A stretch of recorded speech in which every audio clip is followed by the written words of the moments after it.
Nah, berikutnya di matematik itu gini. Matematik itu mulai dari definisi.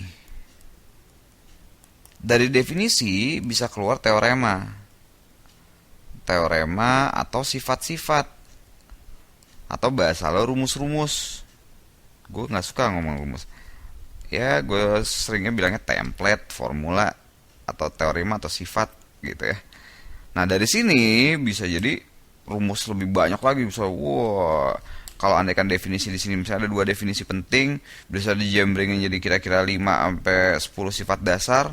Di sini rumus-rumus pakai dalam kondisi dalam kondisi kontekstual ya, istilah gue.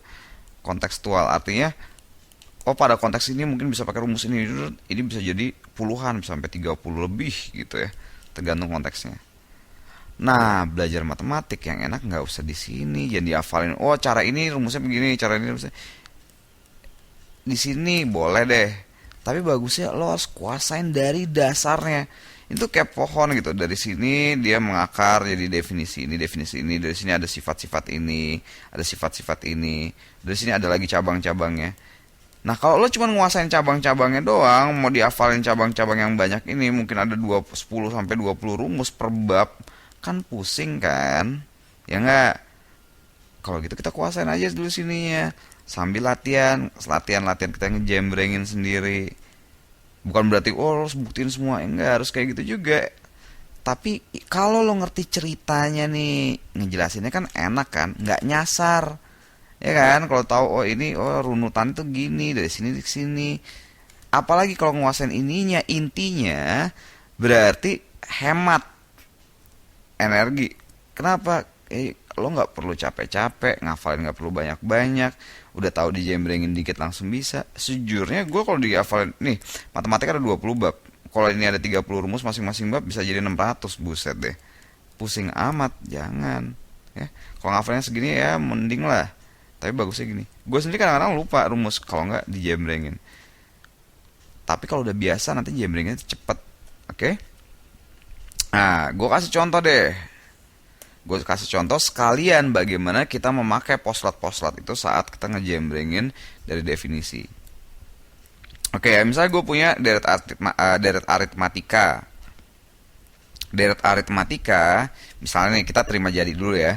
Definisi dari deret aritmatika adalah suatu barisan bilangan ya, suatu deret di mana selisihnya sama. Jadi selisih ke sini-sini beda, sini sebutnya beda, selisih ke sini juga beda. Ya, bedanya sama misalnya gitu. Nah, kalau gitu, kalau kita definisikan U1 sebagai A, maka kalau gitu U2-nya jadi apa nih? Oh, supaya selisihnya jadi B, ini kan harus ditambah B. Ini juga kalau gitu selisihnya jadi tambah B lagi, jadi A tambah 2B. Oh, ini selisihnya harus sama lagi, berarti A tambah 3B. Terus ini jadi A tambah 4B. Kalau UN berarti berapa? Lihat. Kalau 1 dia B-nya 0, kalau 2 B-nya 1, kalau 3 B-nya 2, kalau 4 B-nya 3, kalau 5 B-nya 4. Kalau N berarti B-nya berapa? Ada N-1 buah beda. Tuh jadi, aduh, ini suka bandel ya. A ditambah N-1 kali B. Set, set, set, set, set.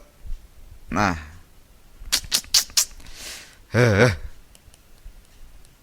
suka senewan begini.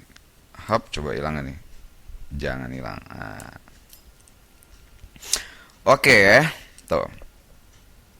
Sekarang kita lihat dari definisi ini kita bisa tahu oh kalau gitu UN sama dengan ini. Dari definisinya apa? Selisihnya sama. Dari definisi selisih sama kita bisa nurunin sebuah rumus atau teorema atau sifat atau apapun lah namanya. Nah, sekarang dari sini kita bisa misalnya nih. Nah, tadi kita tulis dulu ya, UN sama dengan N per 2. Kok UN? UN sama dengan A ditambah N-1 dikali B. Oke? Sekarang, kalau gue punya deret aritmatika 1 tambah 3 tambah 5 tambah 7 tambah berapa lagi 9. Nih, ini SN misalnya. Ini caranya pembuktiannya sebenarnya nggak gini ya, tapi supaya simpel kita begini. Kalau gue balik deretnya, gue balik set set set, tap tap tap, sama dengan SN juga dong. Kalau gue tambahin 10, tambahin 10, tambahin 10 juga, tambahin 10, tambahin 10 juga. Iya tambahin jadi 2 SN.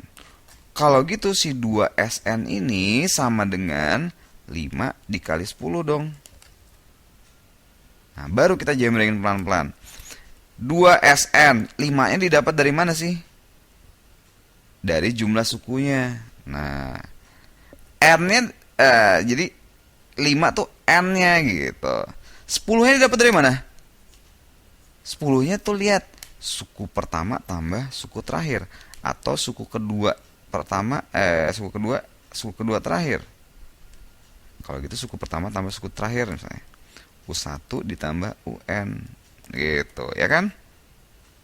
Kalau gitu kita bisa dapat nih rumus dari SN aritmatika N per 2 ujung ditambah ujung. Set set set dapat lagi rumus. Ya kan? Cuman mikir-mikir aja dapat. Kata nyokap gue juga gitu, belajar matematik tuh nggak perlu pakai buku sebenarnya, belajar istilahnya doang dari buku. Tapi sisanya kita jambrengin sendiri. Benar, karena apa? Matematik itu tidak seperti sains, dia harus tergantung dari ini. Enggak, matematik tuh bisa kita datangin dari pikiran sendiri. Nah, jadi SN sama N per 2. Nah, dari sini kita tahu UN-nya kan sama dengan A plus N-1 kali B kan? Sekarang belajar pakai postulat 3 UN, ada kata UN di sini, ada UN di sini. Kalau secara postulat 3 berarti apa? Kalau namanya kotak sama dengan segitiga, maka si kotak boleh diganti segitiga gitu kan? Kebetulan di sini U1-nya kita tadi sepakat dinamainnya A. Kalau gitu SN-nya berarti sama dengan N per 2, ini jadi A. Ya kan? Boleh diganti. UN-nya sama dengan ini. Postulat 3. Berarti A ditambah N-1 dikali B. Kalau gitu SN-nya sama dengan N per 2. 2A ditambah N-1 kali B. Tuh. Rumus lagi yang biasa lo pakai. Ya. Ya intinya semua itu tinggal pakai postulat. Ya, dari definisi dengan sifat-sifat dasar matematika dan postulat-postulat itu dengan bahasa dan postulat dapat rumus-rumus yang banyak banget. Lo mau berapa juga bisa deh, asal rajin mengeksplorasi. Oke, itu konsep banget belajar matematika dengan gue terutama ya. Kita belajarnya dengan gaya kayak gini. Kalau dengan kayak gini nanti jadi gampang semua seharusnya. Oke? Dan penting, hafalin postulatnya apa. Karena gue sering sebut. Ini postulat 1, ini postulat 2, ini postulat 3. Sering banget gue sebut. Oke ya.